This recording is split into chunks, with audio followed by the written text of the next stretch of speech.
காலையில் நம்முடைய சிந்தனைக்காக லூக்கா எழுதின சுவிசேஷம் 1வது அதிகாரத்துக்கு நம்முடைய வேதாந்தத்தை திருப்பிக் கொள்ளலாம். லூக்கா 1வது அதிகாரம். தேவன் தம்முடைய திட்டங்களை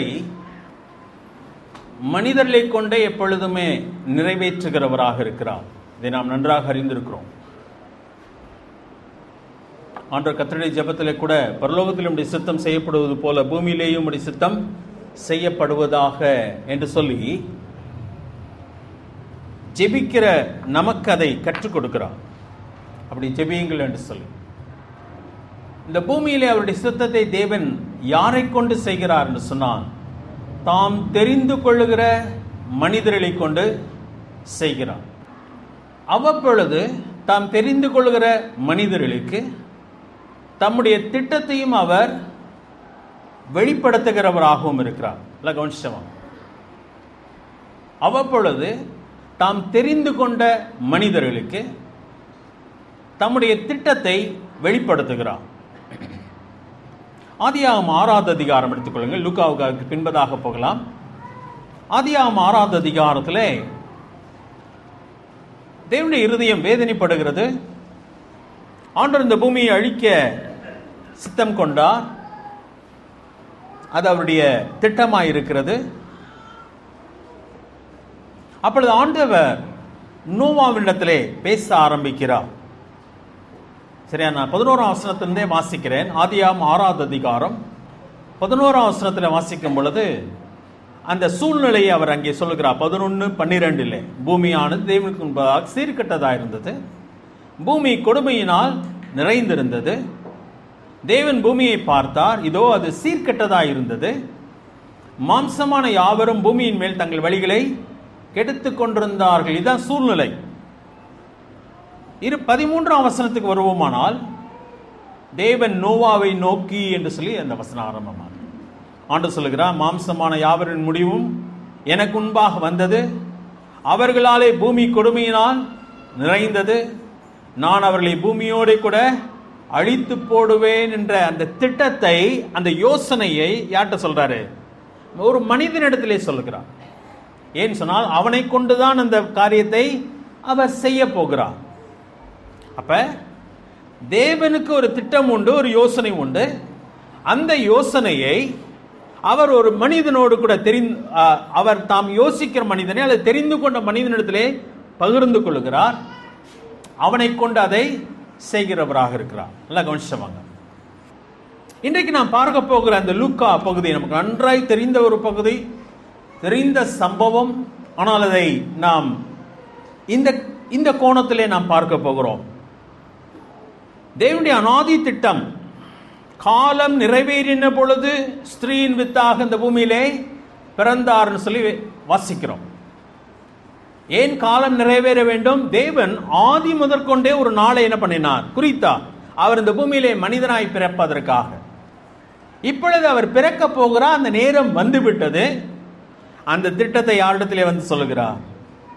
மரியாளிடத்திலே வந்து சொல்லுகிறார். அதுதான் அந்த 1 அதிகாரம் 26ஆம் வசனத்திலே வாசிக்கும் பொழுது, 6ஆம் மாதத்தில் காபிரியேல் என்னும் தூதன் கலிலியாவில் நாசரேத் என்னும் ஊரில் தாவீதின் வம்சத்தானாகி யோசேப் என்கிற நாமமுள்ள புருஷனுக்கு நியமிக்கப்பட்டிருந்த ஒரு கன்னியினிடத்திற்கு தேவனாலே அனுப்பப்பட்டான். அந்த கன்னியின் பெயர் மரியாள். அப்ப 6ஆம் மாதம் என்று சொல்லும் பொழுது அந்த நேரத்தில் யாருக்கு 6 மாசம் ஆயிருக்கு? எலிசபெத்துக்கு.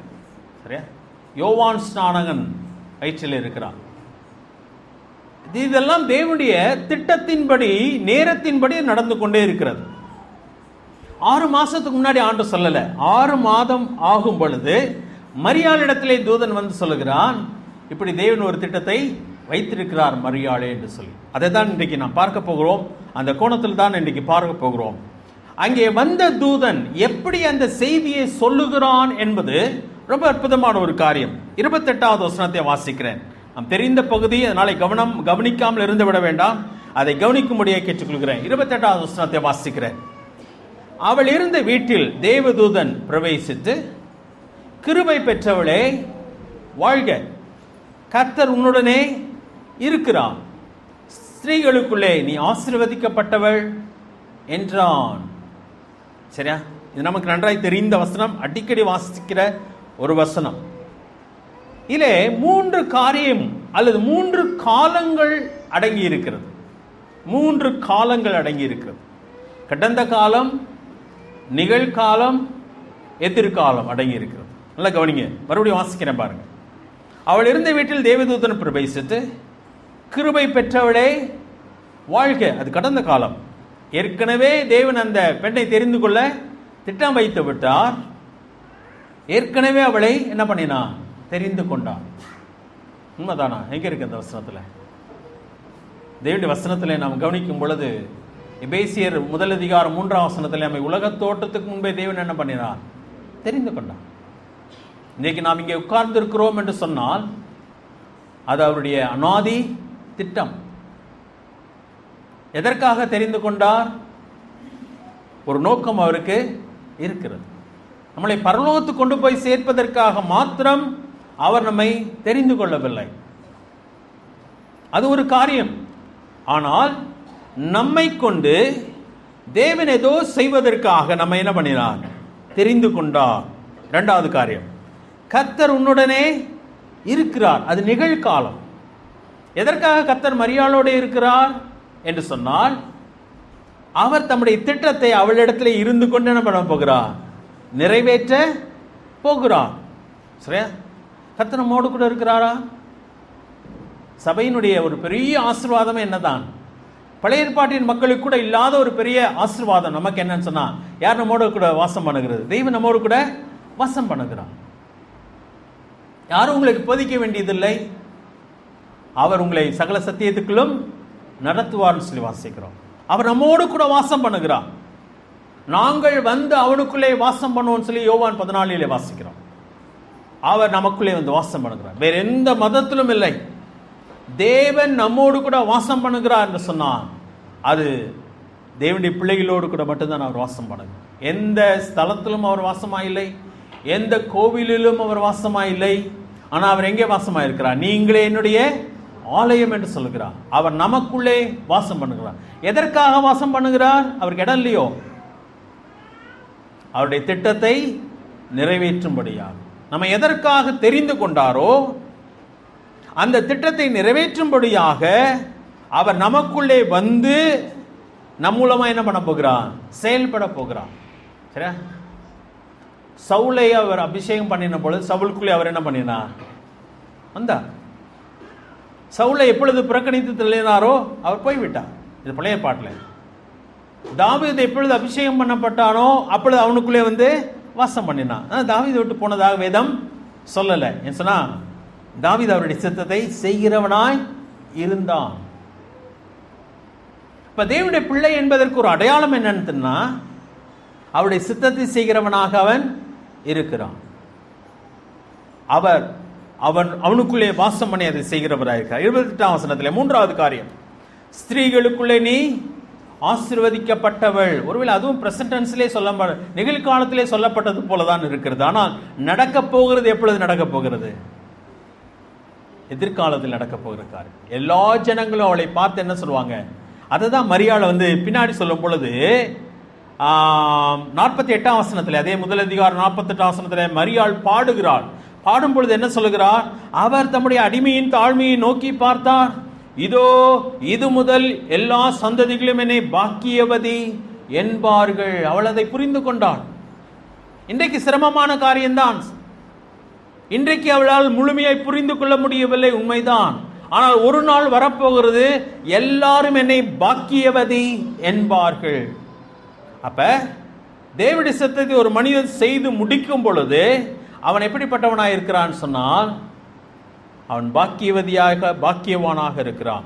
அதான் சொல்லப்பட்டிருக்கிறது, ஸ்திரீகளுக்குள்ளே நீ ஆசீர்வதிக்கப்பட்டவள்.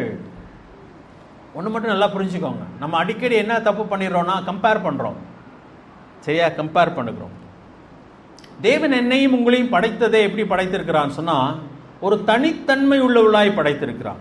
என்னை போல உங்களை படைக்கவில்லை, உங்களைப் போல என்னை படைக்கவில்லை. என்னை எதற்காக படைத்தாரோ அதற்காக உங்களை படைக்கவில்லை, உங்களை எதற்காக படைத்தாரோ அதற்காக என்னை படைக்கவில்லை. என்னை யுனிக்கா படைத்திருக்கிறார், தனித்தன்மை உள்ளவனாக, விசேஷமானவனாய் படைத்திருக்கிறார். நான் ஆண்டவருக்கு, நீங்கள் ஆண்டவருக்கு உண்மையா இருந்து அவருடைய சித்தத்தை செய்து முடிப்பீர்களானால் உங்களை மாதிரி ஒரு ஆம்பளையும் கிடையாது, உங்களை மாதிரி ஒரு பெண்ணும் கிடையாதுங்க. அதாங்க அதனுடைய உண்மையான அர்த்தம். ஸ்திரீகளுக்குள்ளே நீ விசேஷமானவனாயிருப்பாய், நீ ஆசீர்வதிக்கப்பட்டவளாயிருப்பாய், உன்னை போல் வேறொரு மனிதன் இந்த பூமியில் இருக்கவே முடியாது. யோவான் ஸ்நானனை பற்றி அப்படி சொல்லுகிறார் இல்லையா? ஸ்திரீகளுக்குள் பிறந்தவனில் யோவான் ஸ்நானனை பார்க்கலும் பெரியவன் ஒருவனும் இல்லை. தேவனுடைய திட்டத்தை அழகாய் செய்து முடித்த ஒரு மனிதனாக இருக்கிறான். அற்புதமான தேவனுடைய தெரிந்தெடுப்பு எல்லாம் புரிஞ்சுக்கோங்க. ஒருவேளை இந்த புதிய பாட்டுக்குள்ளே வரும் பொழுது சிலரை தேவன் தெரிந்து கொள்ளவில்லை, எல்லாரையுமே தேவன் தெரிந்து கொண்டிருக்கிறார். நம்ம எல்லாருமே தெரிந்து கொள்ளப்பட்டவர்கள். அப்ப நம்ம எல்லாருக்கும் தெய்வ திட்டம் இருக்கிறதா இல்லையா? சொல்லுங்களேன், இருக்குதா இல்லையா? தெய்வ திட்டம் இருக்கிறது. ஏதோ ஒரு காரியத்தை என்னை கொண்டு உங்களை கொண்டு செய்ய தான் தேவன் நம்மை தெரிந்து கொண்டார்.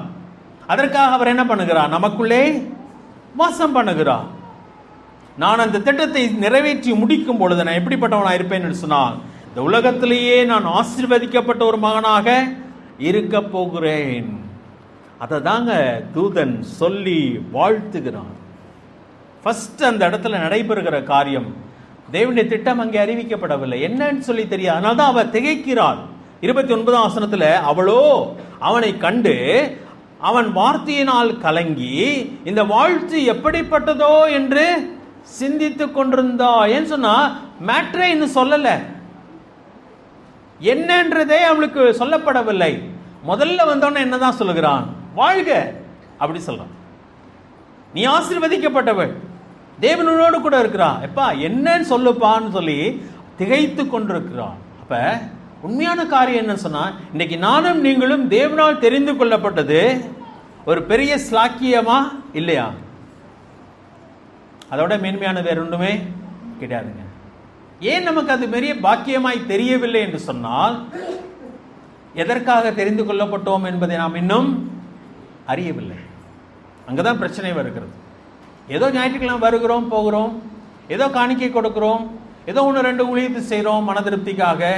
ஆனால் உண்மையாகவே தேவன் என்னை இதற்காக தான் தெரிந்து கொண்டார் என்பதை அறியாமலே ஓடிக்கொண்டிருக்கிறதுனால எதற்காக வாழுகிறோம் என்பதை நமக்கு தெரியவில்லை. அதுதான் நம்முடைய ஃபெயிலியர், நம்முடைய தோல்வி அதுதான். அதனால தான் அதில் நமக்கு பூரணமான சந்தோஷம் இல்லை. அப்ப தேவனுடைய பிள்ளைகள் ஆண்டவரிடத்தில் கேட்க வேண்டிய காரியம், ஆண்டவர் என்னை எதற்காக படைத்தீர், எதற்காக தெரிந்து கொண்டீர், நான் இந்த பூமியிலே கண்ணை மூடுவதற்கும்பதாக நான் என்ன செய்து முடிக்க வேண்டும், அதை எனக்கு காட்டும், தெளிவாக என்னை வழி நடத்தும். கேட்கணுமா கேட்க வேணாமா? நிச்சயமா கேட்கணும். அறியும் மட்டும் அதை நான் கேட்க வேண்டும். ஒருவேளை நான் முழுமையை அறிந்து கொண்டேனான்னு சொன்னா இல்லைங்க, அப்படி இல்லைங்க. ஆனால் சிலருக்கெல்லாம் ஆண்டவர் அதை வைத்திருக்கிறார் இல்லையா? பவுலை பற்றி சொல்லும் பொழுது எவ்வளவு அழகாக அப்போஸ்தலர் நடபடிகள் 9ஆவது அதிகாரத்தில் அந்த அனனியா என்ற தீர்க்கதரிசியின் இடத்துல ஆண்டவர் சொல்லுகிறார். அனனியா இடத்துல சொல்லுகிறார் 15ஆம் வசனம், அப்போஸ்தலர் நடபடிகள் 9ஆவது அதிகாரம் 15ஆம் வசனம். நமக்கு இதெல்லாம் சொல்லப்படலை, ஆனா சொல்லப்பட்டது நமக்கு தெரியல. ஆனா ஒன்று மட்டும் உண்மை, நமக்கு தேவன் ஒரு திட்டம் வைத்திருக்கிறார். ஏசாமி இந்த பூமியில வரும் பொழுதே எபிரேயர்ல வாசிக்கிறோம், என்னை குறித்து புஸ்தக சுருளில் எழுதியிருக்கிறதே, இதோ உடைய சித்தம் செய்ய வருகிறேன்னு சொல்லி தான் இயேசு கிறிஸ்து வருகிறார். அப்ப அவரை பத்தி எங்க எழுதியிருக்குது? அவனுடைய அநாதி திட்டத்திலே எழுதியிருக்கிறார் தேவன். அப்ப அவருக்கு எழுதப்பட்ட, அதனால தான் அவர் சொல்லும் பொழுது தேவனுடைய வார்த்தை நிறைவேறும்படியாக இதை நான் சொல்கிறேன். அப்படி சிலுவையில கூட தொங்கும் பொழுது தேவனுடைய வார்த்தையை, தேவனுடைய வாக்கியம் நிறைவேறும்படி இதை சொல்லுகிறார். அப்ப ஒவ்வொரு காரியமுமே அவர் செய்வதன் காரணம் என்ன? தேவனுடைய திட்டம் நிறைவேறுவதற்காக. இதற்காகவே நான் இந்த பூமியிலே வந்தேன் சொல்கிறார் அவரிடத்துல.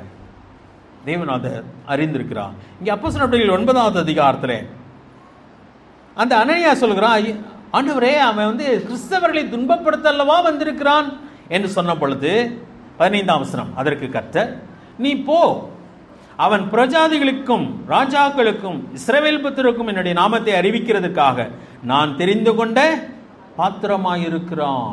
கிளியர் பிளான், ப்ளூ பிரிண்ட் வச்சுக்கிறான். புறஜாதிகளுக்கும் ராஜாக்களுக்கும் இஸ்ரவேல் புத்திரருக்கும் என்னுடைய நாமத்தை அறிவிக்கிறதுக்காக நான் தெரிந்து கொண்ட பாத்திரம். அடுத்தது 16ஆம் வசனத்திலே, அவன் என்னுடைய நாமத்திற்காக எவ்வளவாய் பாடுபட வேண்டும் என்பதை நான் அவனுக்கு காண்பிப்பேன். காண்பிச்சிட்டாருங்க.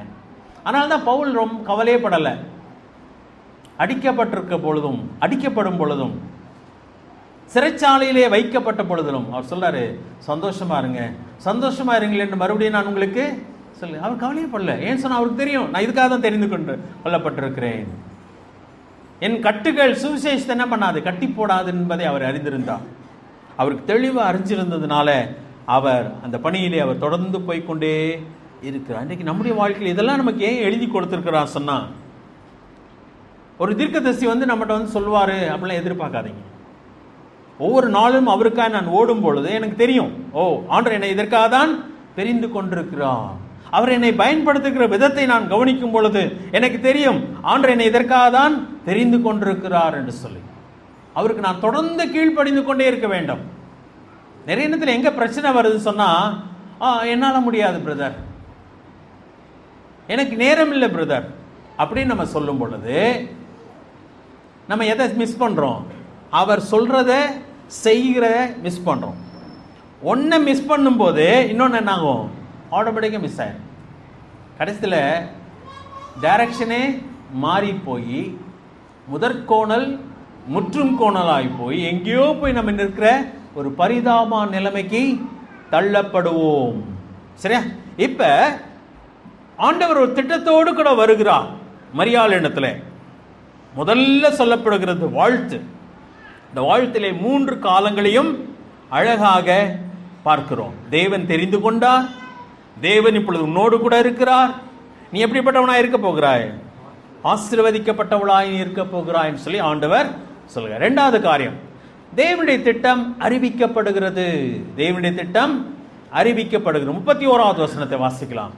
இதோ நீ கர்ப்பவதியாகி ஒரு குமாரனை பெறுவாய், அவருக்கு இயேசு என்று பெயரிடுவாயாக. 2 காரியம் இங்கே சொல்லப்பட்டிருக்கிறது. இங்கேயும் தேவனுடைய திட்டம் அறிவிக்கப்படும் பொழுது 2 காரியம் அதற்குள்ளே இருக்கிறது. நல்லா கவனிச்சு வாங்க.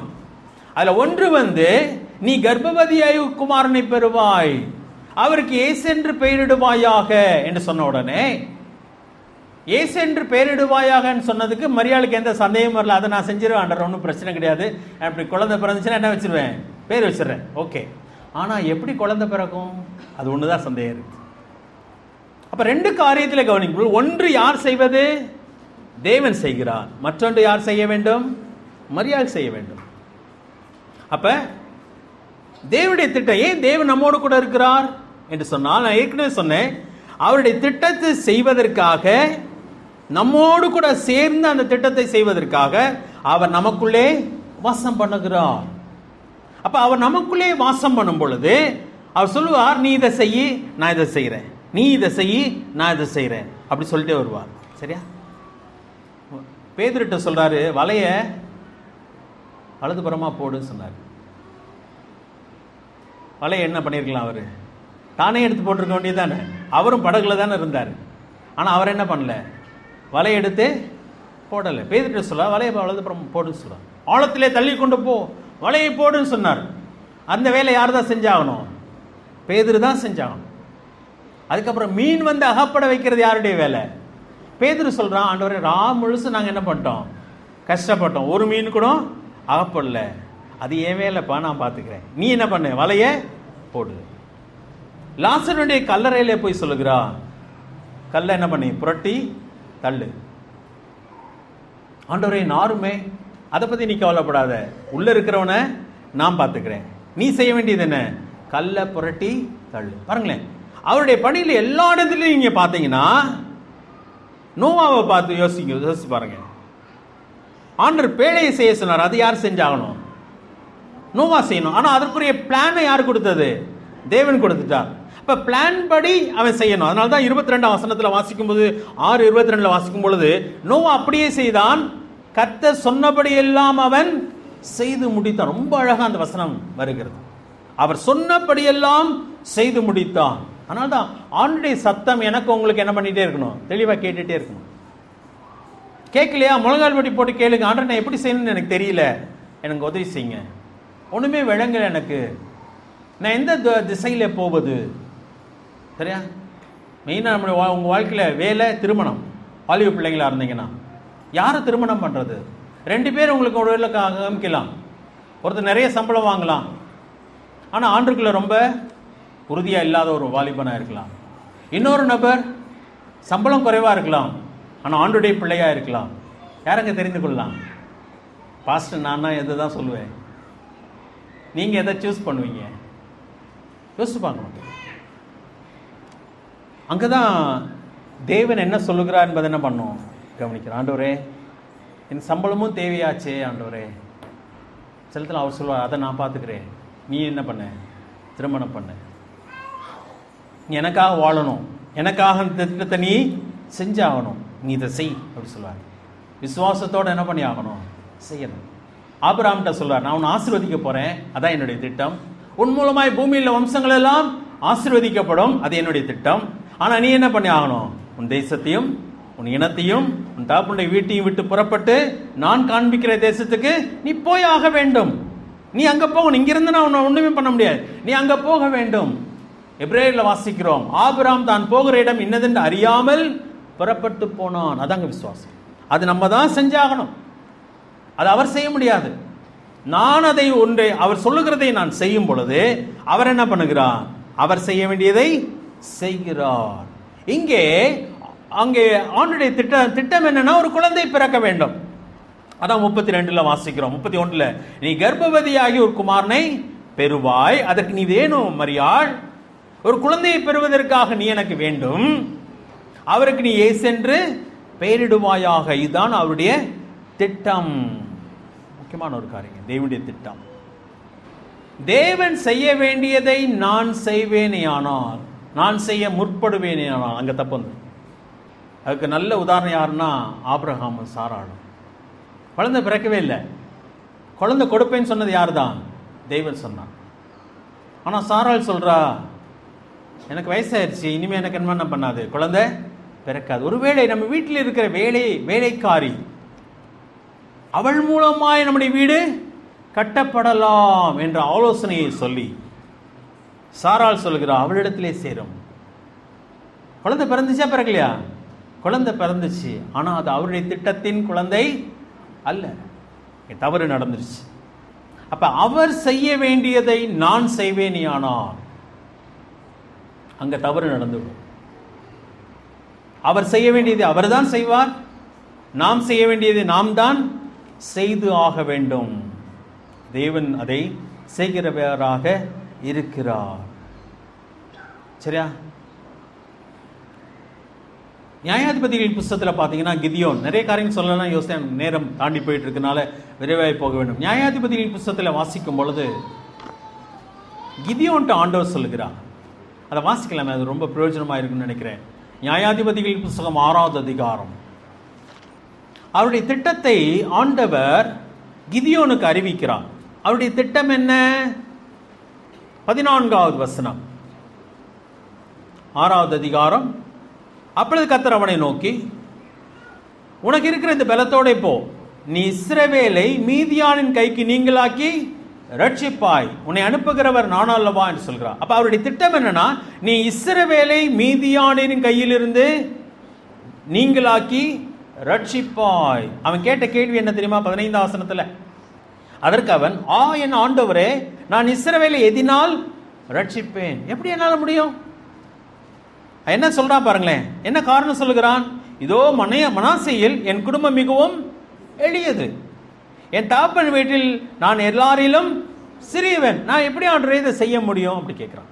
மரியாள் கேட்டால் என்ன கேட்டா, நான் எப்படி ஆண்டவரை செய்ய முடியும், நான் இன்னும் புருஷனை அறியேனே சொல்றான். இது எப்படி என்னால முடியும்? ஆண்டவர் என்ன சொல்றான்னு பார்க்கலாமா? அதற்கு கர்த்தர், 16ஆம் வசனம், அதற்கு கர்த்தர், நான் உன்னோட கூட இருப்பேன். அதுதாங்க, அவ்வளவுதாங்க.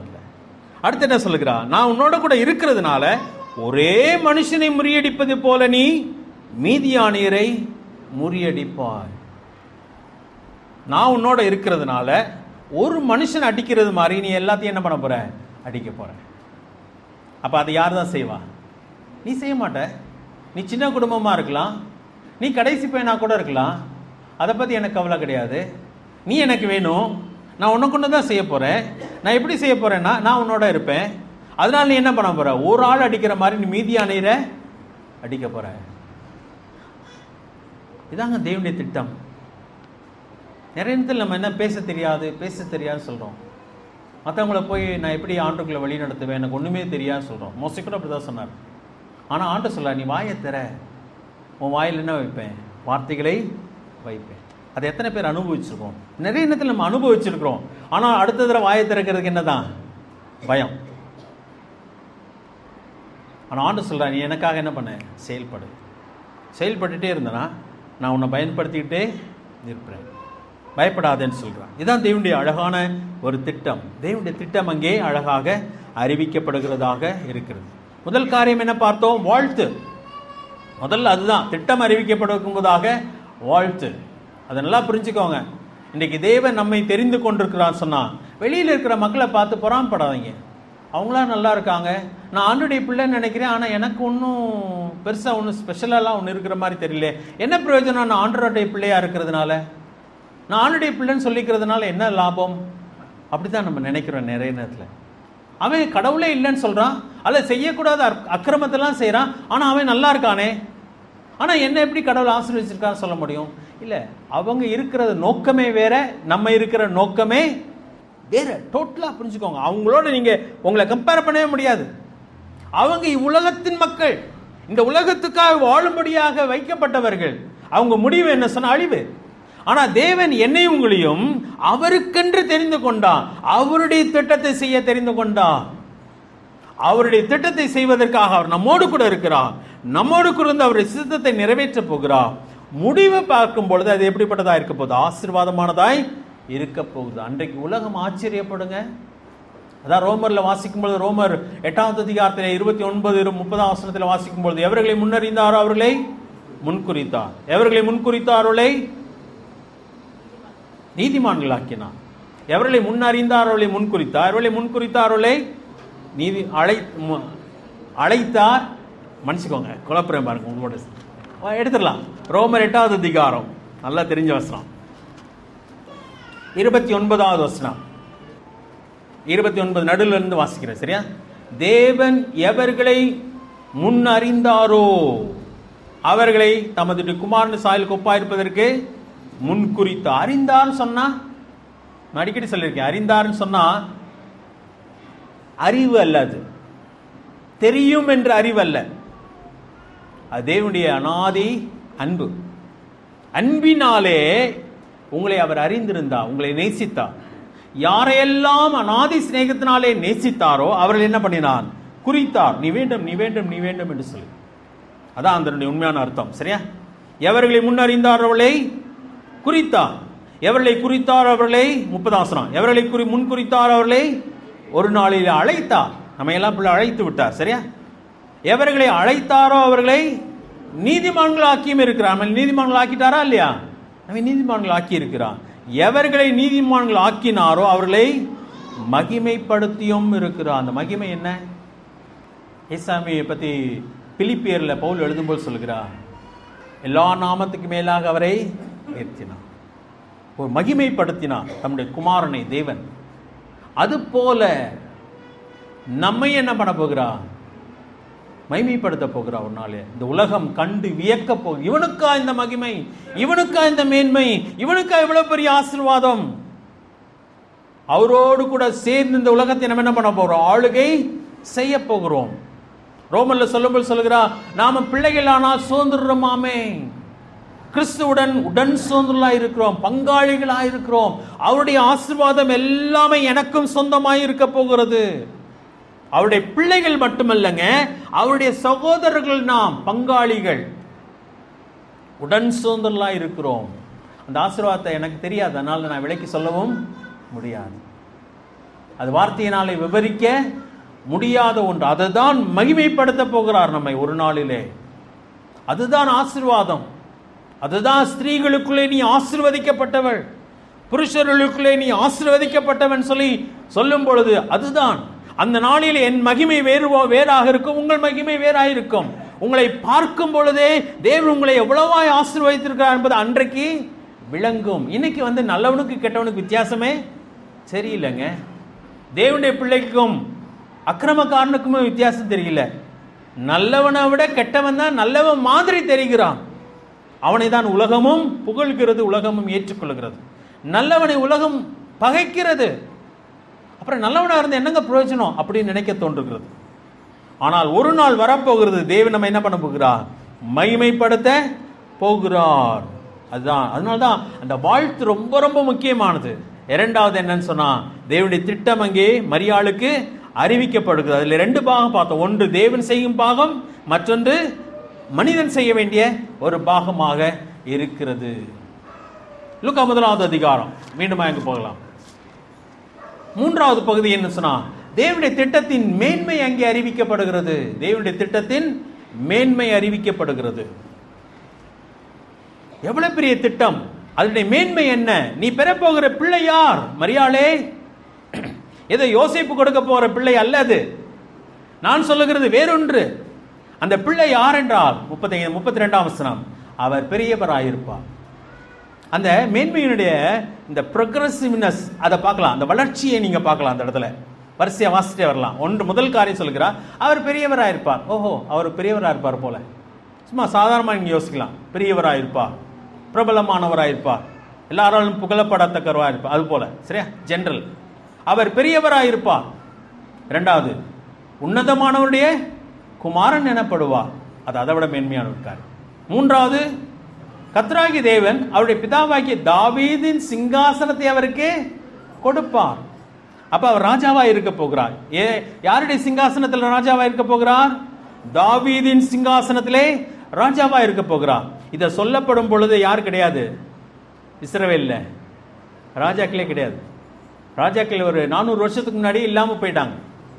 எப்ப பாபிலோனுக்குள்ளே அவங்க போனாங்களோ அதோட கூட இஸ்ரவேல்ல யாரும் இல்லை. தாவீதுக்கும் ராஜாக்கள் இல்லை. அப்ப மறுபடியும் தேவன் என்ன பண்ண போகிறார்? மரியாள் பெறப்போகிற பிள்ளைக்கு எதை கொடுக்க போகிறார்? தாவீதின் சிங்காசனத்தை கொடுக்க போகிறார். இது ஒரு பெரிய காரியம் இஸ்ரவேலுக்கு. அப்ப மரியாள் யோசிக்கிறார், நான் பெறப்போகிற பிள்ளை பெரியவராயிருப்பார், உன்னதமானவருடைய குமாரன் எனப்படுவார். அதை விட மேன்மையான ஒரு காரியம், அவருடைய பிதாவாகிய தாவீதின் சிங்காசனத்தை அவருக்கு கொடுப்பார். 33ஆம் வசனம் அடுத்த இன்னும் உயர்வானது, அவர் யாக்கோபின் குடும்பத்தாரை என்றென்றைக்கும் அரசாளுவார். ஓ, அடுத்தது, அவருடைய ராஜ்யத்துக்கு முடிவே இராது. அப்பனா அவர் என்றென்றைக்கும் ராஜாவாய் இருக்க போகிறார் என்பதை அங்கே சொல்ல. மரியாளுக்கு எவ்வளவு விளங்கிச்சுன்னு எனக்கு தெரியல. நமக்கு விளங்குகிற அளவுக்கு அவளுக்கு விளங்கி இருக்க முடியுமா என்பது எனக்கு புரியல. ஆனா ஒண்ணு மட்டும் தெரிஞ்சிச்சு, இது சாதாரணமான திட்டம் இல்ல, இது மகத்துவமான திட்டம். நான் பெறப்போகிற பிள்ளை ஒரு சாதாரணமான பிள்ளை அல்ல, மேன்மையான பிள்ளை என்பதை அவள் புரிந்து கொண்டு அவள் இந்த திட்டத்துக்கு தன்னை ஒப்புக் கொடுக்கிறாள். இன்னைக்கு தேவன் நம்மை அழைத்திருக்க திட்டத்தின் மேன்மை உங்களுக்கு தெரியுமா?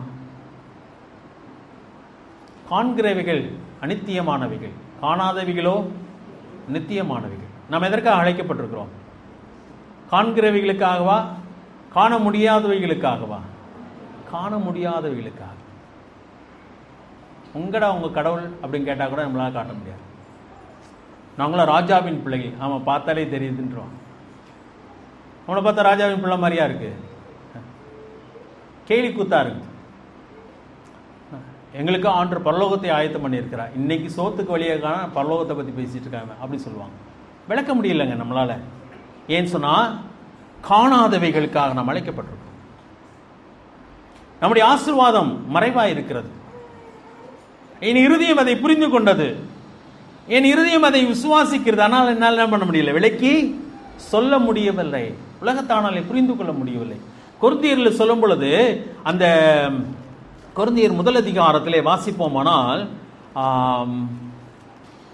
2வது அதிகாரம் கடைசியில 14வது வசனம்,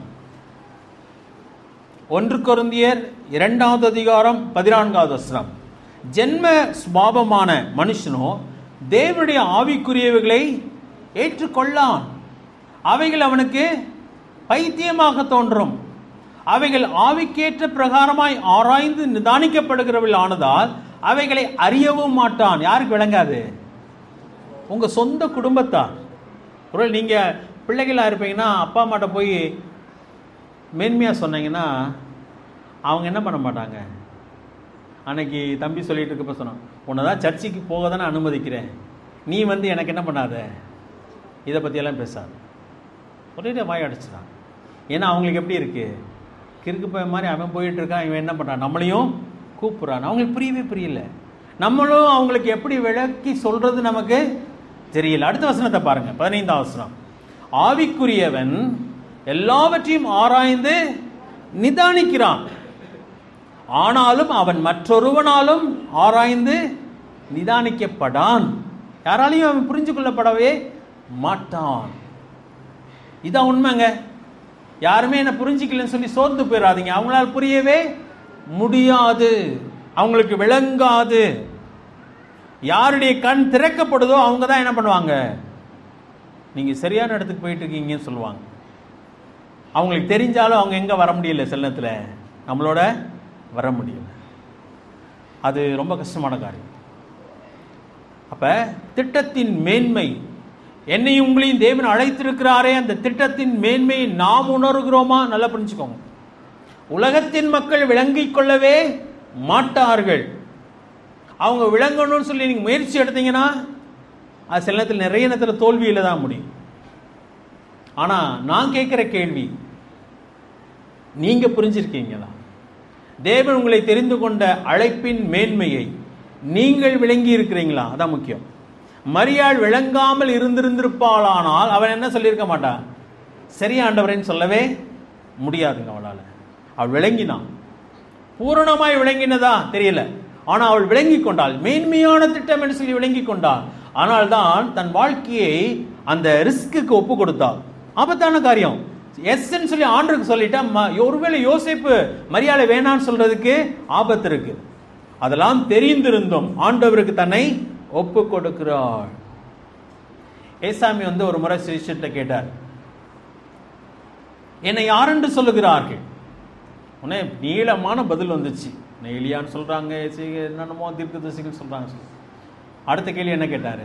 சரி அதெல்லாம் இருக்கட்டும், அவங்க யாருன்னு சொன்ன, நீங்கள் என்னை யாரென்று சொல்லுகிறீங்கன்னு சொல்லி கேட்டார். எல்லாருடைய வாய் என்ன ஆயிடுச்சு, அடைச்சு போச்சு. ஒரே ஒரு ஆள் தான் பேசுறான். அவர் யாரு? பேதுரு.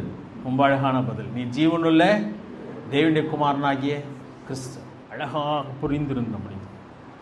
இப்போ 12 பேர்ல யாருக்கு ஒருத்தருக்கு தான் என்ன பண்ணுச்சு, புரிஞ்சிருந்துச்சு. அதையும் ஆண்டவர் சொல்கிறா, மாம்சம் ரத்தம் இது உனக்கு வெளிப்படுத்தவில்லை, பரலோகத்தில் இருக்கிற என் பிதாவை இது உனக்கு எல்லாருக்கும் புரியலைங்க. இங்கே உட்கார்ந்துருக்கிற எல்லாருக்கும் தேவனுடைய திட்டம் விளங்கிச்சா? விளங்கணும்னு தான் தேவனுடைய திட்டம் ஆசை. விளங்கணும்னு சொன்னால் ஆண்டுகிட்ட முழங்கால் படி போட்டு கேட்கணும், ஆண்டவரே நான் வேஸ்ட்டாக என் நாளை முடிச்சிடக்கூடாது. நான் இவ்வளவு சம்பாதிச்சேன், இவ்வளவு சேர்த்து வச்சேன், இத்தனை வீடு கட்டினேன். இல்லை அது இல்லைங்க, அதான் கடவுளே இல்லைன்னு சொல்கிறவனே செஞ்சிட்ருக்கிறானே, நான் நீங்களும் தான் செய்யணுமா? செய்கிறது தப்பு கிடையாது, வீடு வேணான்னு சொல்லலை. ஆனால் அது அல்ல நம்முடைய வாழ்க்கையின் நோக்கம். என் ஆண்டவருடைய திட்டத்தை நான் எவ்வளவு நிறைவேற்றினேன், அதான் முக்கியம். ஏசாமி சிலுவையிலே சொல்லும்போது சொல்கிறான், நான் செய்து முடித்தேன், எல்லாம் முடிந்தது. ஒரு இதில் அழகாக சொல்கிறாங்க, அதாவது நான் செய்து முடித்தேன்னு தான் சொல்ல, முடிந்தது, எல்லாம் முடிஞ்சுங்க அப்படின்னு அந்த அர்த்தம் அல்ல. நான் செய்து முடித்தேன். பவுல் சொல்கிறான், நான் நல்ல போராட்டத்தை போராடினேன், ஓட்டத்தை முடித்தேன், விசுவாசத்தை காத்துக்கொண்ட, எனக்காக நீதியின் கிடம் வைக்க. அழகா கான்ஃபிடென்ட்டா அந்த வாழ்க்கையை முடிக்கிறான். நம்ம சொல்ல முடியுமா, தேவனுடைய திட்டத்தை நான் செய்து முடித்தேன்னு சொல்லுங்க? முடியணும்னு சொன்னா என் வாழ்க்கையில் நான் அவருடைய திட்டம் என்ன என்பதை நான் அறிந்திருக்க வேண்டும், அவருடைய திட்டத்தின் மேன்மையை நான் உணர வேண்டும். 4வது காரியம், தேவனுடைய திட்டத்தினுடைய உறுதி அங்கே சொல்லப்படுகிறது. இது எப்படி ஆகும் என்ற கேள்வி அங்கே வைக்கப்படுகிறது. மரியாள் கேட்கிறார், ஆண்டவர் உறுதியை கொடுக்கிறார். சரியா? 35ஆம் வசனத்தில் தேவதூதன் அவளுக்கு பிரதியுத்தரமாக, பரிசுத்த ஆவி உன்மேல் வரும், உன்னதமானுடைய பலம் உன்மேல் நிழலிடும், ஆதலால் உன்னிடத்தில் பிறக்கும் பரிசுத்தம் உள்ள தேவனுடைய குமாரன் எனப்படும். என்னாலே எப்படி முடியும்? புருஷனையே அறியேனே, தேவனுடைய குமாரன் என்னை எப்படி பெற்றெடுக்க முடியும் என்று சொல்லி அவள் கேட்ட பொழுது, அது யாரால ஆகும் சொல்லிட்டார்? தேவனுடைய வல்லமையினாலே ஆகும். நான் ஏற்கனவே கிதியோனை பத்தி உங்களுக்கு எடுத்து காமிச்சேன் இல்லையா? சொல்றார், ஏற்கனவே சொல்ல, நான் அனுப்புகிறவர் நான் அல்லவா, உனக்கு இருக்கிற பலத்தோட நீ போ, நான் உன்னோட இருந்து ஒரு ஆளை விரட்டுற மாதிரி நீ என்ன பண்ண போற? மீதியானீரே விரட்ட போகிறாள். இங்கே சொல்லுகிறா, பரிசுத்த ஆவி உன்மேல் வரும், உன்னதமானுடைய பலம் உன்மேல் நிழலிடும், ஆதலால் உன்னிடத்தில் பிறக்கும் பரிசுத்தம் உள்ளது தேவனுடைய குமாரன். அது எப்படி நடக்குன்னு சொன்னா, தேவனுடைய வல்லமையினாலே நடக்க போகிறது. அதாங்க உறுதி. என்னால் செய்ய முடியுமா? என்னால் செய்ய முடியாது. உங்களால் செய்ய முடியுமா? நிச்சயமா உங்களால் செய்ய முடியாது. ஆனால் யாரால் செய்ய முடியும்? தேவனுடைய வல்லமையினாலே செய்ய முடியும். முதல் காரியம். இரண்டாவது காரியம், தேவனுடைய திட்டத்தின் உறுதியை கொடுக்கும்போது சொல்கிறான், ஒரு அடையாளத்தை வைக்கிறாப்ப. முடியாத காரியம் ஏற்கனவே நடந்துட்டு இருக்குப்பா. 36ஆம் வசனம், இதோ உனக்கு இனத்தாளா இருக்கிற எலிசபெத்தும் தன் முதிர் வயதிலே குமாரனை கர்ப்பம் தரித்திருக்கிறாள். மலடி எனப்பட்ட அவளுக்கு இது 6ஆம் மாதம். எல்லா ஊரே சொல்லிச்சு, அவளை என்னன்னு சொல்லிச்சு? மலடி என்று சொன்னது. இனிமே பிள்ளை இல்லப்பா, அவளுக்கு வயசாகி போச்சுப்பா. அவங்க உத்தமர்கள் தான். லூக்கால வாசிக்கிறோம். அவங்க எப்படி தேவனுக்கு பயந்தவர்கள் சொல்லி வாசிக்கிறோம். தேவனுக்கு பயந்தவர்கள். 7ஆம் வசனம் பாருங்க, முதல் அதிகாரம் 7ஆம் வசனத்துல 6ல இருந்தே வாசிக்கும் பொழுது, அவர்கள் இருவரும் கர்த்தருடைய சகல கற்பனைகளின்படியையும் நியாயங்களின்படியையும் குற்றமற்றவளாய் நடந்து தேவனுக்கு முன்பாக நீதி உள்ளவளாய் இருந்தார்கள். எலிசபெத் மலடியாய் இருந்தபடியால் அவளுக்கு பிள்ளை இல்லாதிருந்தது. இருவரும் வயது சென்றவளாயும் இருந்தார். இதனால்தான் ஆண்டவர் தூதன் சொல்றப்ப யார் நம்பல? சிமியோன் நம்பல. எப்படி நான் இதை நம்புறதுன்னு சொல்லி கேட்கிறேன். ஆண்டவர் என்ன அடையாளம் கொடுத்தாரு? குழந்தை பிறக்கிற வரைக்கும் நீ என்னவா இருப்ப? பூமியா இருப்பேன்னு சொல்லிட்டார். நான் சொன்னதை நீ நம்ப மாட்டேன். ஏன்னா அவனால் நம்ப முடியலைங்க. ஏன்னா அவனுக்கு என்னாச்சு? வயசாச்சு. இனிமே குழந்தை, ஊரே அதான் சொல்லிட்டு இருக்கு, இனிமையா அவங்களுக்கு என்ன இல்லை? பிள்ளை இல்லை. அப்ப நடக்க முடியாத காரியத்தை நான் ஏற்கனவே நடத்தி கொண்டிருக்கிறேன். மலடி எனப்பட்டவள் இப்பொழுது 6 மாதமா இருக்கிறாள். அப்படியானால் உன்னுடைய வாழ்க்கையில் நான் என்ன பண்ண போறேன்? அதே போல செய்ய போகிறேன் சொல்கிறேன். தேவனுடைய உறுதி. ஏன்னு சொன்னா அவர் ஏற்கனவே செய்திருக்கான். இதை படிச்சுட்டு இருக்கப்ப ஒன்று யோசித்தேன்.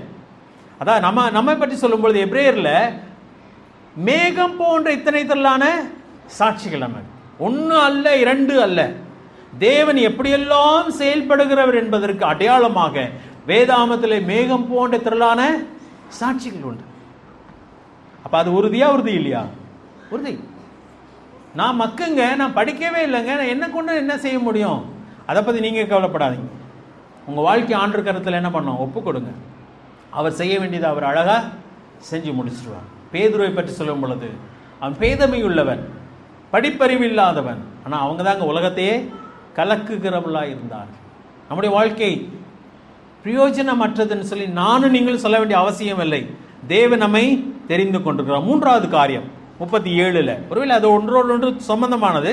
3வதுல சொல்றாரு, தேவனால் கூடாத காரியம் ஒன்றுமில்லை. நமக்கு நல்லா தெரிஞ்ச வசனம் இல்ல? வீட்டில் மட்டும் எழுதி போட்டுருவோம். ஆனால் நம்ம வாழ்க்கையில் என்ன பண்றது கிடையாது, எழுதுறது கிடையாது. என்னாலாம் முடியாதுங்க அப்படி சொல்லிடுவோம். ஆனால் அங்கே மரியாள்கிட்ட சொல்லுகிறார், தேவனால் கூடாத காரியம் ஒன்றுமில்லை. அதை சொன்ன மாத்திரத்தில் மரியாள் அடுத்த எந்த கேள்வியும் கேட்காம தன்னை அர்ப்பணிக்கிறான். அதாங்க ஆண்டவருக்கு தேவை. கேள்வி கேட்டுக்கொண்டே சந்தேகப்பட்டு கொண்டே இருக்கிற ஒரு மனுஷனை தேவனால் பயன்படுத்தவே முடியாது. யாக்கோபிலே சொல்லும் பொழுது, சந்தேகப்படுகிறவன் எதையும் பெறலாம் என்று நினையாதிருப்பானாக. எபிரேயர் யாக்கோபு எடுத்துக்கோங்களேன், சிலருக்கு பிரயோஜனமா இருக்கிறதுக்காக நான் வாசிக்கிறேன். சந்தேகம் தேவன் வெறுக்கிற ஒரு காரியம். விசுவாசம் இல்லாமல் தேவனுக்கு பிரியமாயிருப்பது கூடாத காரியம். எபிரேயர்ல வாசிக்கிறோம். அதுக்கு நேர் ஆப்போசிட் என்ன சொன்னா சந்தேகம்.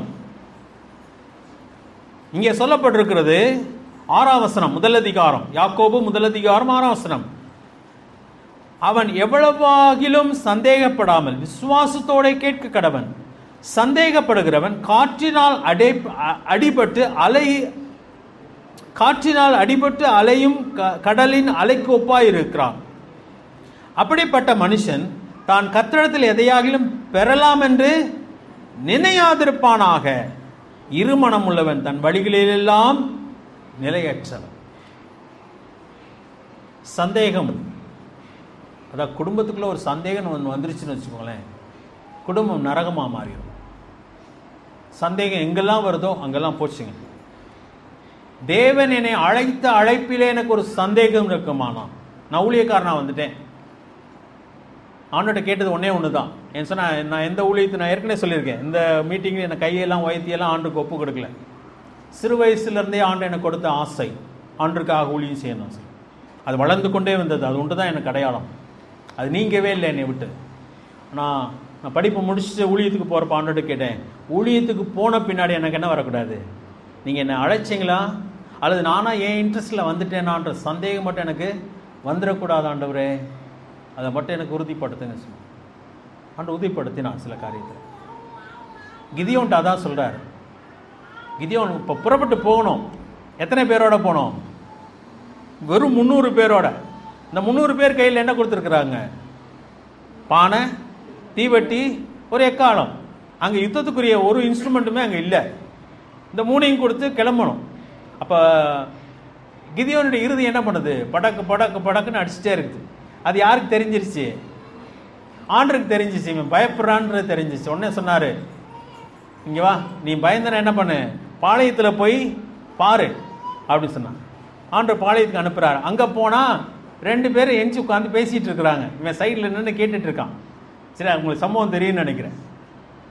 ஒருத்தன் சொல்கிறான், நான் ஒரு சொப்பனம் கண்டேன்ப்பா, ஒரு அப்பம், அவன் கண்டது கல் கூட இல்லை, ஒரு அப்பம், சுட்ட அப்பம் அப்படியே உருண்டு வந்துச்சு, பாளையத்தில் வந்து மோதிச்சு, எல்லா பாளையத்தினுடைய அந்த கூடாரங்களாம் என்ன பண்ணுச்சு, சரிஞ்சு போச்சு. உடனே யோசிப்பு மாதிரி ஒரு அர்த்தம் விளக்கம் சொல்கிறான். என்ன சொன்னான்? அது வேற எதுவும் இல்லை, யாரு தான்? கிதியோன் தான். கிதியோனுக்கு என்ன வந்துருச்சு? பரவாயில்ல அப்படின்னு சொல்லி உடனே வந்து எல்லார் கையிலையும் பானை, தீவட்டி எல்லாம் கொடுத்து எங்கே கிளம்பிட்டாங்க? யுத்தத்துக்கு. இந்த பயந்தவனை வச்சு ஒரு வேலையும் பார்க்க முடியாது. ஒரு ஆள் பயந்தவன் இருந்தான்னு வச்சு, ஐயோ நானா, இவன் எல்லாரும் என்ன பண்ணிடுவாங்க, ஐயோன்னு கத்தி காரியத்தை கெடுத்துருவான். பயந்த ஒன்றுமே செய்ய முடியாது. சந்தேகப்படுகிறவனால ஒன்றுமே செய்ய முடியாது. எதனால? ஆண்டருக்காக தைரியமாய் போக மனிதன் தேவை. தைரியம் எங்கேருந்து வரும்? உறுதி. அதாங்க சொல்லுகிறான் இங்கே, உறுதியாக தான் கொடுக்குறான்.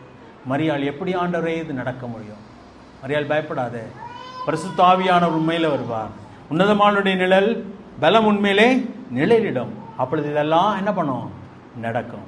அங்கே பாரு, உன் சொந்தக்கார பெண்ணு மலடி என்னப்பட்டவள் இப்பொழுது என்ன வேணும் இருக்கிறார்? 6 மாதமாக இருக்கிறார். அதுக்கப்புறம் சொல்லுகிறார், தேவனால் கூடாத காரியம் ஒன்றுமில்லை.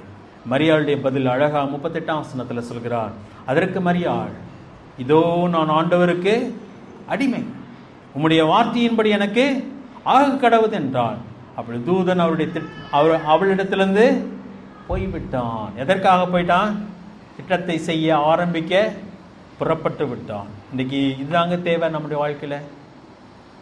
தேவன் நம்மை ஒரு திட்டத்தோடு கூட அழைத்திருக்கிறார் என்பதை முதல்ல நம்புங்க. அதுக்கப்புறம் அந்த திட்டத்தை அறிந்து கொள்ள வேண்டும். முழு ப்ளூ பிரிண்ட் நம்ம கையில் ஆண்டவர் கொடுக்க மாட்டார். கொஞ்சம் தான் சில நேரத்தில் வெளிச்சம் கொடுப்பார். ஆனால் அழைக்கிறார் என்பதை நான் அறிவேமானால் நான் புறப்பட்டு போக வேண்டும். புறப்பட்டு போகும் பொழுது ஆண்டவர் என்னை பலப்படுத்துகிறவரா, எப்படி நடக்கும் நான் கேட்டுக்கொண்டே இருக்கும் பொழுது என்னால் ஒன்றுமே செய்ய முடியாது. சந்தேகப்பட வேண்டாம்.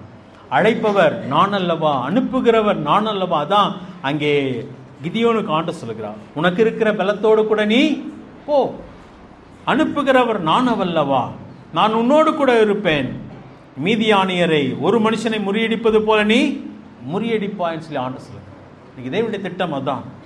அற்புதமான திட்டத்தோடு கூட நம்ம அழைத்திருக்கிறான். ஏதோ ஆலயத்துக்கு வந்துட்டு போகிறது தேவனுடைய திட்டம் இல்லைங்க. இங்கே வருவது நாம் கற்றுக்கொள்வதற்காக, தேர்வதற்காக வருகிறோம். ஆனால் எங்கே தான் அதான் பணித்தனம் எங்கே தான் இருக்குது? வெளியே இருக்குது. அங்கே தான் நம்ம போகணும். அங்கே போய் நாம் பணி செய்ய வேண்டும். தேவனுக்காக செய்யும் பொழுது தேவன் பெரிய காரியங்கள் நம்ம வாழ்க்கையிலே செய்கிறவராயிருக்கிறார். தலைகளை தாழ்த்து ஒரு நிமிஷம் கண்களை மூடி இருக்கலாம். மரியாளுக்கு சொல்லப்பட்டது வாழ்த்து. முதலாவது, அது எவ்வளவு பெரிய காரியம் என்பது சொல்லப்படுது. மரியாளே வாழ்க, தேவன் உன்னோடு கூட இருக்கிறார், ஸ்திரீகளுக்குள்ளே நீ ஆசீர்வதிக்கப்பட்டவளாய் இருப்பாய் என்று சொல்கிறார். வாழ்த்து. இந்த உலகத்திலே உண்மையான ஆசீர்வாதத்தை பெற்றவர்கள் யார் என்று சொன்னால் நீங்களும் நானும் தான். கோடி கோடியாய் பணம் வைத்தவன் ஆசீர்வதிக்கப்பட்டவன் அல்ல. ஞானம் படைத்தவன் ஆசீர்வதிக்கப்பட்டவன் அல்ல. சாதிக்க பிறந்தவன் ஆசீர்வதிக்கப்பட்டவன் அல்ல. ஆனால் தேவனால் தெரிந்து கொள்ளப்பட்டவன் ஆசீர்வதிக்கப்பட்டவன். கிருபை பெற்றவர்கள் நாம்.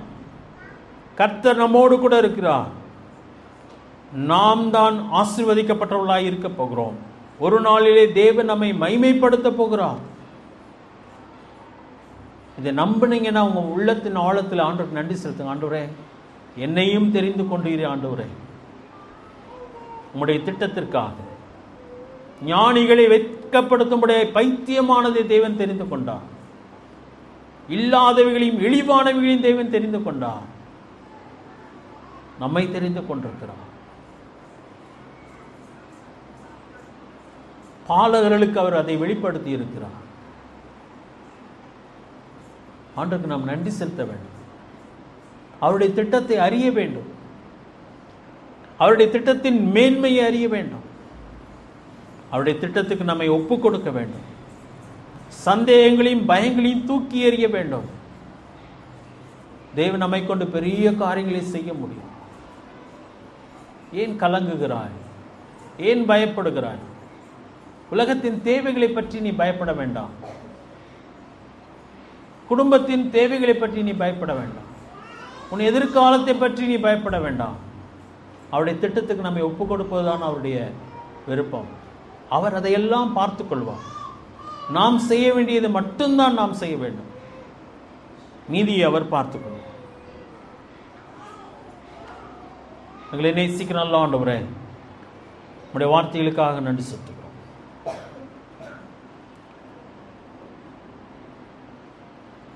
எங்களை நீர் அழைத்திருக்கிறீர். நாங்கள் கிருபை பெற்றவர்கள். இந்த பூமியிலே எங்களோட கூட மட்டும்தான் தேவன் இருக்கிறார். வேறு யாரோடும் அவர்களுடைய தெய்வம் இல்லை. நாங்கள் மட்டுமே ஆசீர்வதிக்கப்பட்டவர்களாக இருக்கிறோம். உலகம் எங்களை கண்டு வியக்கப் போகிறது ஒரு நாளிலே. ஆம் கர்த்தாவே, இது வெறும் வார்த்தைகள் அல்ல. தூர்தன் இதை சொல்லும் பொழுது வெறும் வார்த்தைகளாய் சொல்லவில்லை, ஆனால் உண்மையாக அவன் அதை கண்டதினாலே சொல்கிறான். மகத்துவமான திட்டம், மேன்மையான ஒரு திட்டம். அதை நீரே செய்து முடிக்கப் போகிறீர் எங்களை கொண்டு. அதுதான் ஆச்சரியமானது. ஆண்டவரே, இதை நாங்கள் புரிந்து கொள்ள எங்களுக்கு கிருபை தாரும். அதற்கு எங்களை ஒப்பு கொடுக்க கிருபை தாரும். மரியாளை போல நான் ஆண்டவருக்கு அடிமை என்று சொல்லி ஒப்பு கொடுக்க கிருபை தாரும். ஒரு நாளிலே நம்முடைய சமூகத்திலே நாங்கள் மகிழ்ச்சியோடு நிற்க எங்களுக்கு பலன் தாரும். செய்து முடித்தவர்களாய் நாங்கள் நம்முடைய சமூகத்தில் நிற்க எங்களுக்கு பலன் தாரும். தேவனுடைய பிள்ளைகள் ஒவ்வொருவரையும் பேர் பெறும் ஆசிரியர். நம்முடைய வசனம் எங்களுக்கு பிரயோஜனமாக இருக்கும். வசனத்தை தொடர்ந்து எங்களுக்கு ஆசிரியத்தார். எல்லாற்றையும் எங்கள் மீட்பு ரட்சகருமாய் இயேசு கிறிஸ்துவின் நாமத்தில் கேட்கும் நல்ல பிதாவே.